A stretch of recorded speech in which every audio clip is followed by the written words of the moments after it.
स्वागत है, मैं हूं आंचल।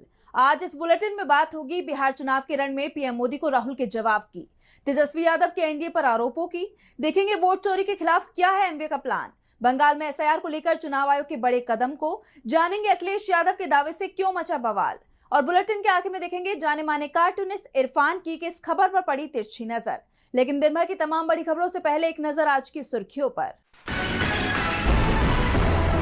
आवारा कुत्तों के मामले में सुप्रीम कोर्ट ने बिहार के मुख्य सचिव को किया तलब, चीफ सेक्रेटरी को पेशी से छूट की मांग ठुकराई, कहा चुनाव आयोग की चिंता चुनाव आयोग कर लेगा, 3 नवंबर को होना होगा पेश। हिमाचल की संजौली मस्जिद को तोड़ने का आदेश, जिला अदालत ने नगर निगम शिमला की अदालत के फैसले को रखा बरकरार, मस्जिद का ढांचा अवैध करार, हाईकोर्ट जाएगा वक्फ बोर्ड। जम्मू कश्मीर विधानसभा में हंगामा, बाढ़ प्रभावित इलाकों पर चर्चा की मांग को लेकर एनसी बीजेपी विधायक आपस में भिड़े, विरोध करने वाले बीजेपी विधायकों को मार्शलों ने निकाला बाहर। और लाल निशान पर बंद हुआ शेयर बाजार, 592 अंकों की गिरावट के साथ 84,404 पर बंद हुआ सेंसेक्स, तो 176 अंकों की गिरावट के साथ 25,877 पर बंद हुआ निफ्टी। ये तो थी सुर्खियां, अब बात आज की सबसे बड़ी खबर की। बिहार विधानसभा चुनाव में आज प्रधानमंत्री नरेंद्र मोदी और कांग्रेस नेता राहुल गांधी आमने सामने आ गए। एक ही दिन दोनों ही दिग्गज नेताओं की रैलियां हुई। एक तरफ राहुल की रैली में जबरदस्त भीड़ जुट रही है, तो दूसरी तरफ पीएम मोदी की रैली से जो वीडियो सामने आ रही हैं, उससे एनडीए नेताओं के ही होश उड़े हुए हैं। तो प्रचार में कौन पड़ा भारी, जानने के लिए देखिए रिपोर्ट। राहुल गांधी के बिहार के चुनावी रण में उतरते ही बाजी पूरी तरह से पलटती दिख रही है। कांग्रेस नेता ने अब नीतीश कुमार के गढ़ नालंदा में बड़ी रैली कर एनडीए की चिंता को बढ़ा दिया है। राहुल ने नीतीश कुमार को मजबूर सीएम बताते हुए कहा कि उनका रिमोट पीएम मोदी के हाथ में है। बिहार को नीतीश नहीं चलाते हैं, सरकार अमित शाह मोदी चलाते हैं। पीएम मोदी पर हमला करते हुए कहा कि मोदी ट्रंप से डरते हैं। 50 बार अमेरिकी राष्ट्रपति ने बोला है, मैंने नरेंद्र मोदी को डराकर ऑपरेशन सिंदूर बंद कराया है। मोदी डरपोक हैं। इस मर्द से ज्यादा दम इंदिरा में था। मोदी ट्रंप को जवाब नहीं दे पा रहे। वो महिला थी, इंदिरा गांधी जी महिला थी, मगर इस मर्द से ज्यादा दम उस महिला में थी। राहुल ने पीएम मोदी को डरपोक बताया, साथ ही यहां तक कह दिया कि वोट चोरी नहीं होती तो मोदी प्रधानमंत्री नहीं बन पाते। उन्होंने कहा, वोट चोरी नहीं होती तो हिंदुस्तान में महागठबंधन की सरकार होती। महाराष्ट्र हरियाणा में वोट चोरी क्यों की? क्योंकि वो जनता की आवाज से डरते हैं। वोट चोरी कर बार बार चुनाव में जीते, अब संविधान को खत्म करने में लगे हुए हैं। राहुल गांधी ने मोदी और नीतीश कुमार पर निशाना साधा तो पीएम मोदी राहुल के आरोपों का जवाब नहीं दे पाए।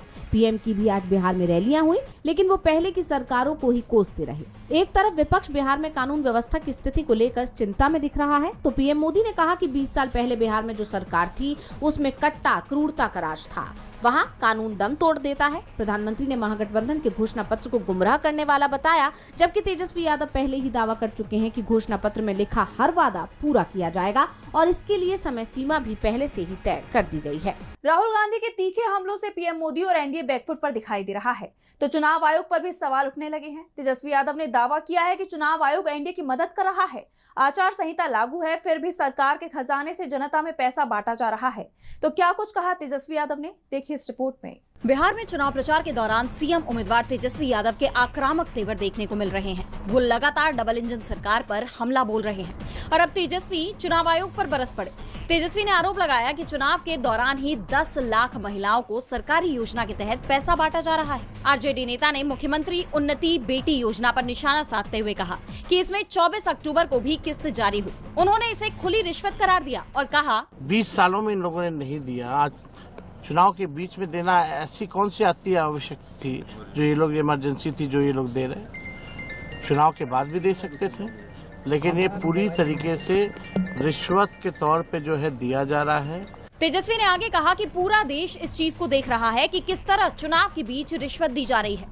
अभी तो ये उधार की तरह दिया जा रहा है, फिर ये बहनों माताओं से छीनने का काम करेंगे, क्योंकि ये कर्ज है और सूद समेत वापस ले लेंगे। इतना ही नहीं, तेजस्वी ने प्रेस कॉन्फ्रेंस कर कहा कि बीजेपी नीतीश सरकार में किसी भी सरकारी विभाग में चले जाइए, किसी भी ब्लॉक या थाने में चले जाइए, बिना घूस के कोई काम नहीं होगा। ये भ्रष्ट बीजेपी जेडीयू के लोग बिहार पूरी तरह से बर्बाद कर देंगे।